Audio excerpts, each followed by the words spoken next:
ายข้าวนึ่งกินแล้วสบายลูกประจายข้าวนึ่งอ่อนยังอ่อนเหนียวกินกับเนื้อแดดเดียวเคี้ยวนุบนับล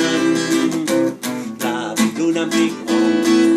จิ้มทองจับป่านึ่งป่าเจ้าป่ากับไก่ย่างสับกินกับส้มตำบางคนกินกับขนมปังบางคนยังกินข้าวสาลีข้าวโพดข้าวอดอย่างดีข้าวเจ้าก็มีมากมายเฮานั้นเป็นคนไทยบ่ใจคนลาวฝ่ายซ้ายข้าวนึ่งกินแล้วสบายลูกประจายข้าวนึ่งน่าจืดคนเนื้อขาวบ่หาเรื่องเป็นข่าว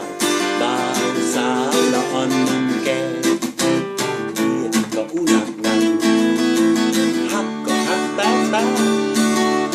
สุนบ่สนบ่แสแต่แน่กินข้าวเหนียวนึ่งบางคนกินขนมปังบางคนยังกินข้าวสาลีข้าวโพดข้าวอย่างดี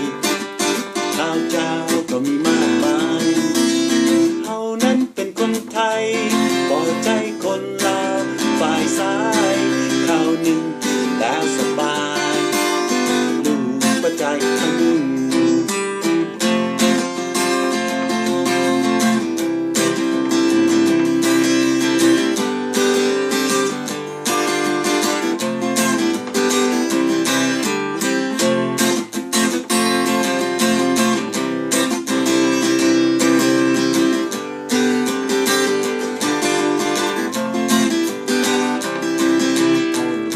คนน่าจืดคนเนื้อขาวบ่หาเรื่องเป็นข่าวบ่าวสาวรอนุ่มแก่เกียดก็อู้หนักฮักก็ฮักแต่สุนบ่สนบ่แสแต่แน่กินข้าวเหนียวนึ่งบางคนกินขนมปังบางคนยังกินข้าวสาลีข้าวโพดข้าวอดอย่างดีข้าวเจ้าก็มีมากมายเฮานั้นเป็นคนไทยบ่ใจคนลาวฝ่ายซ้ายข้าวนึ่งกินแล้วสบาย